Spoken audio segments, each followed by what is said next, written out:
Hello friends, welcome back to my channel. आज हम लोग बात करने वाले हैं परफॉर्मेंस टेस्टिंग के बारे में। तो परफॉर्मेंस टेस्टिंग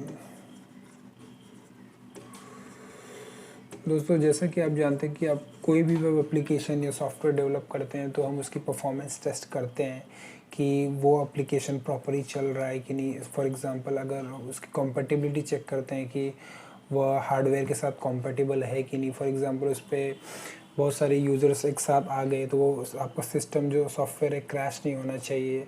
आपके डेटाबेस सर्वर्स के साथ उसका कनेक्शन कॉम्पेटिबिलिटी बहुत सही होना चाहिए, और उस पर आपका वॉल्यूम टेस्ट होना चाहिए, लोड टेस्ट होना चाहिए। तो ये सारी चीज़ें परफॉर्मेंस टेस्टिंग के अंडर आती हैं।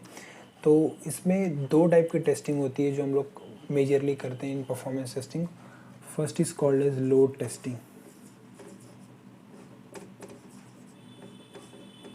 परफॉर्मेंस टेस्टिंग का पहला पार्ट है लोड टेस्टिंग। तो लोड टेस्टिंग में दोस्तों क्या होता है, हम लोग चेक करते हैं सॉफ्टवेयर की कैपेसिटी कि वह maximum capacity of the software, maximum capacity of the software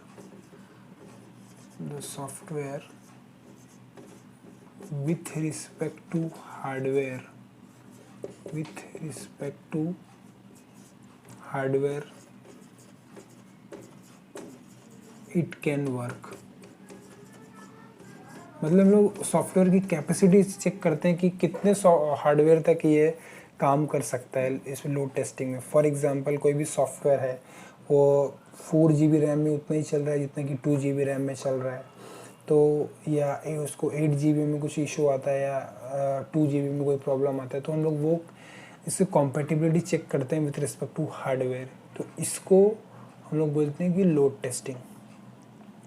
तो उस पर अलग अलग चीज़ें डाल के हम लोग बहुत सारे यूज़र्स या सब्सक्राइबर डाल के हम लोग सॉफ्टवेयर पे चेक करते हैं, या डिफरेंट मशीन्स के साथ कनेक्शन करके कि whether that particular software after being connected with multiple machine is working और नॉट। फॉर एग्जांपल, कोई आपका एक सॉफ्टवेयर है, उसे आप मल्टीपल मशीन्स पे कॉन्फ़िगर कर रहे हैं या डिप्लॉय कर रहे हैं, डिप्लॉय 1 डिप्लॉय 2। तो आपका जो सिस्टम है वो ब्रेक नहीं होना चाहिए। आपका सिस्टम जो है हार्डवेयर के साथ कॉम्पेटिबिलिटी होनी चाहिए आपका सॉफ्टवेयर के साथ। तो जो आपका सॉफ्टवेयर है वो आपके हार्डवेयर के साथ कॉम्पेटिबल होना चाहिए। तो वो चीज़ें हम लोग लोड टेस्टिंग में कवर कर सकते हैं। तो load testing is nothing but a maximum capacity of the software with respect to hardware that it can work. तो कोई भी सॉफ्टवेयर है उसको हम अलग अलग जगह पर डिप्लॉय करते हैं, तो उसका हार्डवेयर के साथ कॉम्पेटिबिलिटी चेक करते हैं कि कहीं वो ब्रेक तो नहीं हो रहा है या उसमें कुछ प्रॉब्लम तो नहीं आ रहा है। उस टाइप की टेस्टिंग को हम लोग लोड टेस्टिंग बोलते हैं। एंड सेकेंड है दोस्तों स्ट्रेस टेस्टिंग।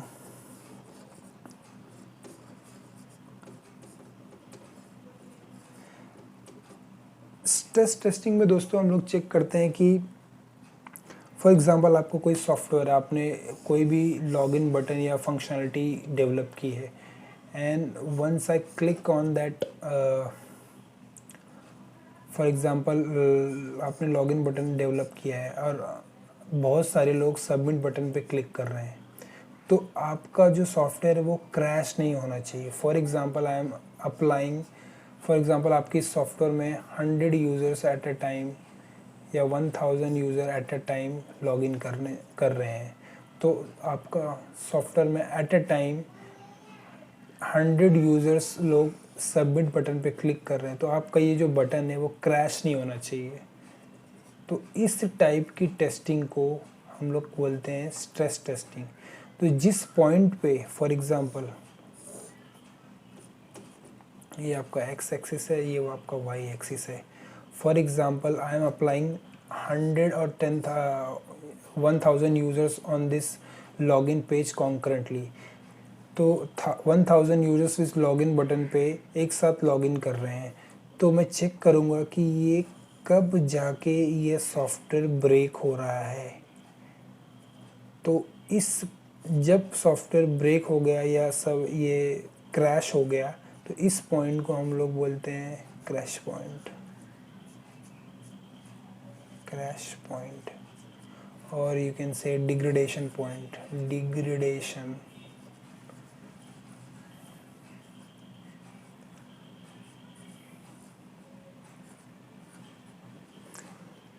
तो स्ट्रेस टेस्टिंग में क्या होता है, we are applying the multiple concurrent user on the application and checking the crash point and degradation point. तो स्ट्रेस टेस्टिंग में दोस्तों यही होता है, हम लोग चेक करते हैं कि एप्लीकेशन कब जाके क्रैश हो रहा है। तो stress testing is nothing but to find the crash point and degradation point. तो this is the basic difference between load testing and stress testing which comes under the performance testing. So ये दोनों types है। सो आज की video में दोस्तों बस इतना ही, मिलते हैं नेक्स्ट वीडियो में और भी जानकारी के साथ। Till the time do like subscribe my channel. Bye bye, thanks, bye.